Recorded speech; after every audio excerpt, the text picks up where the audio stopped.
Communiquer, c'est simple, et pourtant, c'est le plus compliqué, en particulier dans la relation de couple. Mais ça s'apprend. Bienvenue sur le podcast Les chemins du couple. Je suis Céline Domecq, thérapeute spécialisée dans les relations de couple et je suis également la fondatrice du Congrès du couple. Le podcast Les chemins du couple s'adresse à vous que vous soyez un homme ou que vous soyez une femme. Il va vous permettre vraiment de retrouver l'équilibre, la compréhension entre vous et l'autre dans tout ce qui se joue de la relation. La communication, cela paraît tellement simple. En fait, on nous apprend à communiquer depuis qu'on est tout petit. Donc, finalement, pourquoi dans le couple, ça nous pose un problème aussi grand ? En fait, souvent la communication se transforme en douleur dans votre couple. La communication devient un véritable défi. Alors en plus, va bien évidemment se mettre en place toute l'histoire personnelle de chacun qui fait qu'on va réagir ou surréagir ou ne pas réagir lorsqu'on va communiquer avec le partenaire ou la partenaire. Alors, dans la communication, en fait, ce qui pose vraiment problème, c'est les différentes stratégies qui sont mises en place. Et ces stratégies, en fait, on ne se rend pas toujours compte. Alors si, il y a les stratégies, comme je vais les nommer, qui sont évidentes. Celle, par exemple, de crier, de se disputer, de chercher le conflit. Ça, c'est une stratégie qui paraît tellement évidente que dans le couple, il y a un problème de communication. Les personnes que je vois en cabinet viennent vraiment pour ça. Souvent, elles me disent « Ah ben oui, on ne fait que de se disputer, donc on a un problème de communication. » Mais pas que. En fait, ce qu'on n'observe pas, ce que des fois les personnes ont du mal à prendre du recul, c'est que au-delà des conflits et des disputes ou des cris, il y a d'autres communications qui font mal, qui génèrent vraiment de la douleur.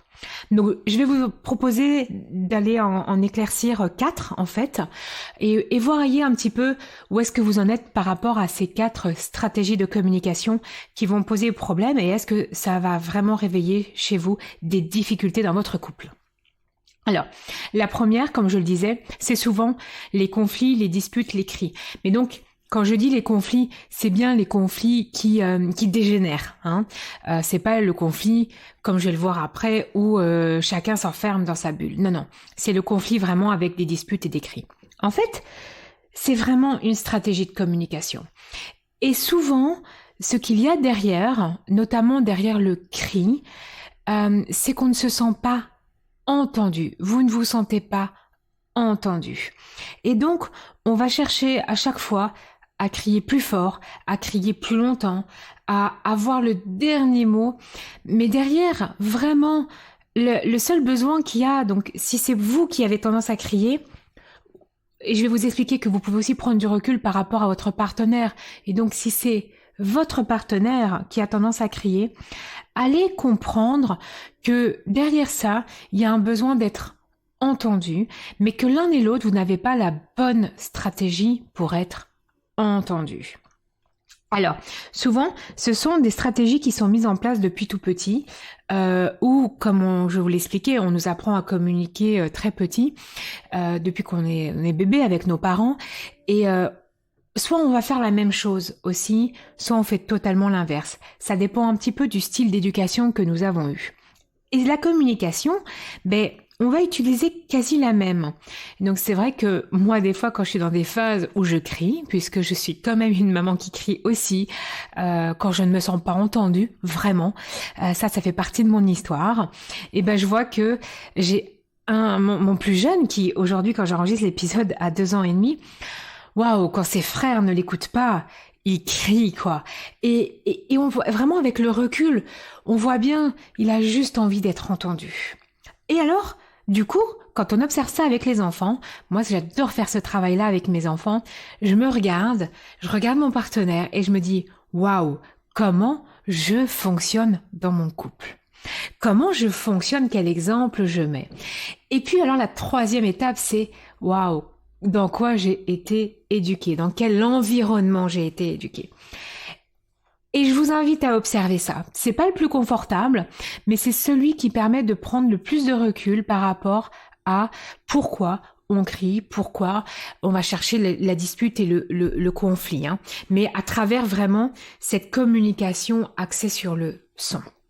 Alors, un problème de communication qui fait aussi fort souffrir et pour lesquels on n'a pas forcément beaucoup d'attention, c'est ce que j'appelle le mutisme. C'est vraiment dans le couple et la communication quelque chose qui peut être très difficile pour certaines personnes, surtout quand elles se sentent rejetées aussi ou quelque part abandonnées quand elles ont ce sentiment.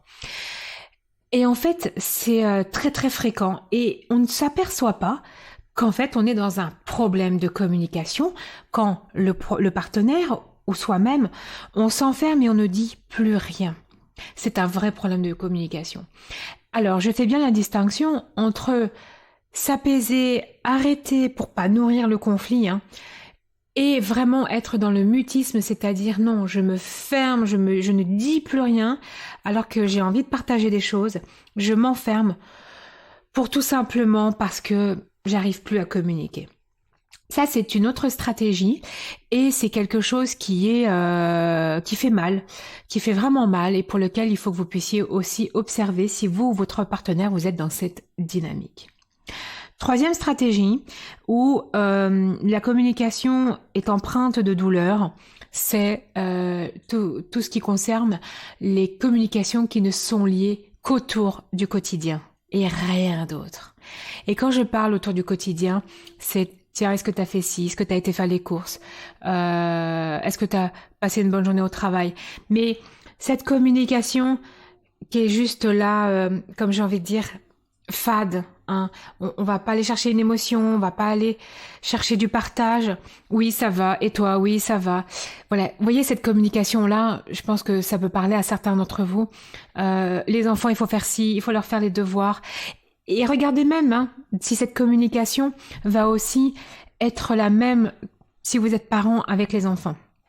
En tout cas, dans le couple, cette communication qui ne parle que du quotidien, il faut que vous puissiez observer il y a un moment donné, ça va vraiment poser problème. C'est-à-dire qu'à un moment donné, on se perd dans le couple quand on ne reste que à ce niveau de communication. Voilà, donc ça fait souffrir. Souvent, les femmes ont tendance à plus s'en apercevoir rapidement que les hommes quand on est dans ce style de communication. Donc, je vous invite, pareil, à regarder si vous êtes là-dedans. Et puis, la quatrième communication qui, pour moi, fait profondément souffrir, c'est lorsqu'on est dans le critique et le reproche.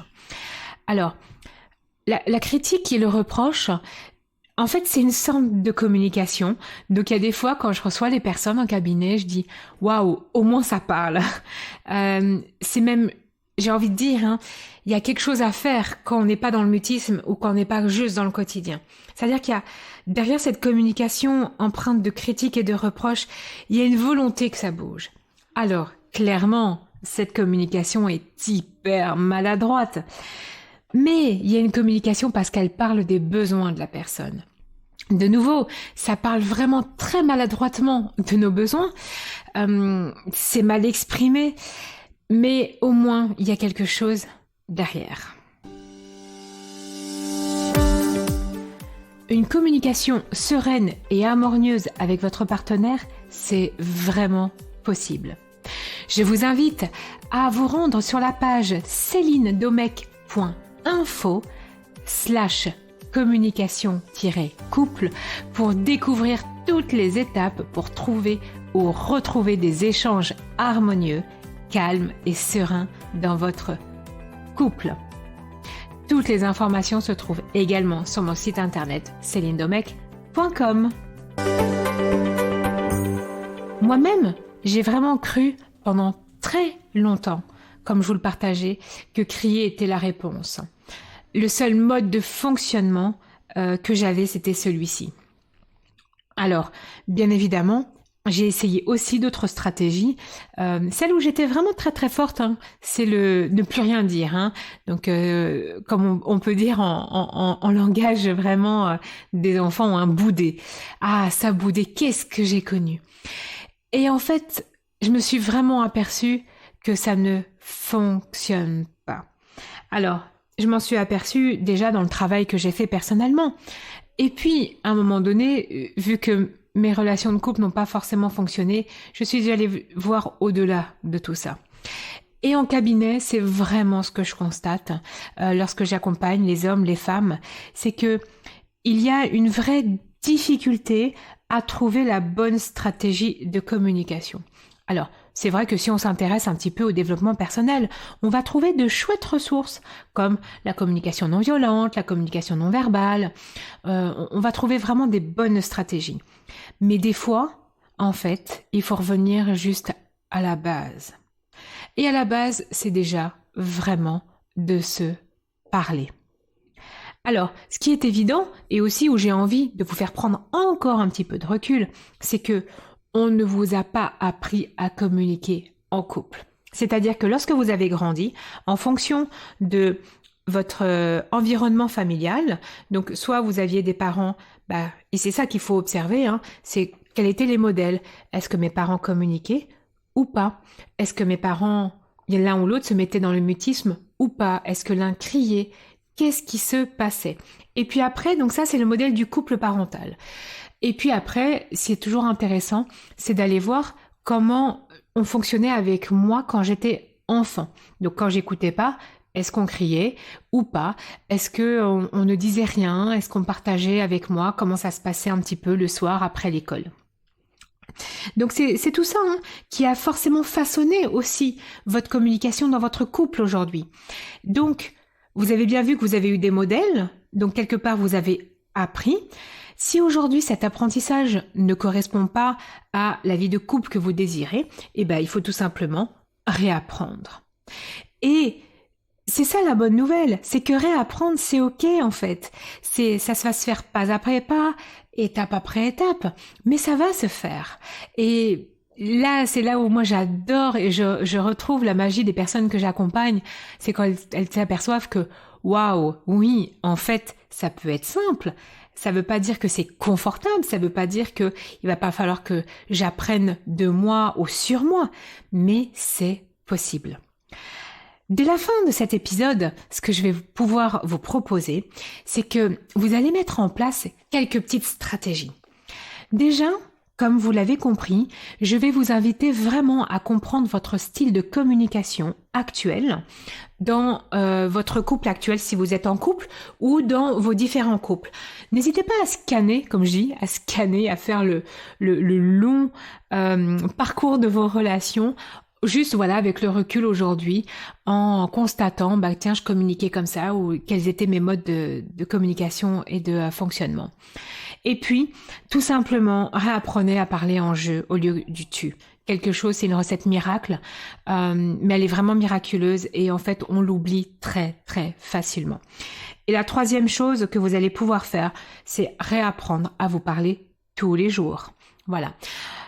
C'est vraiment important que vous puissiez comprendre qu'il y a des petites stratégies. Alors bien évidemment qu'à travers mes accompagnements et mes programmes, on va beaucoup plus loin que ça. Vous n'êtes pas tout seul, il y a une vraie stimulation, on est tous ensemble. Le programme au niveau de la communication du couple, il dure 8 semaines. Il y a vraiment quelque chose et puis il y a plein de compréhensions autres que ce que je partage ici et là maintenant.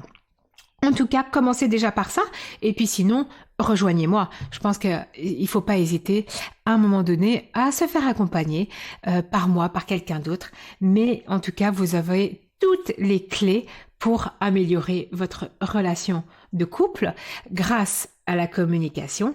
Et ça s'apprend. Dans le prochain épisode, l'épisode numéro 2 de cette série de podcasts Les chemins du couple, je vais vous parler d'un autre sujet qui me passionne également, qui est les blessures qui nous empêchent d'être soi-même. Et alors moi j'aime bien regarder ces blessures avec l'impact que ça met sur le couple. En attendant de vous retrouver pour le prochain épisode, je vous invite à aller visiter mon site internet célinedomecq.com sur lequel vous allez retrouver un guide qui s'appelle les 3 étapes pour vous épanouir dans votre vie de couple. Je vous retrouve très bientôt.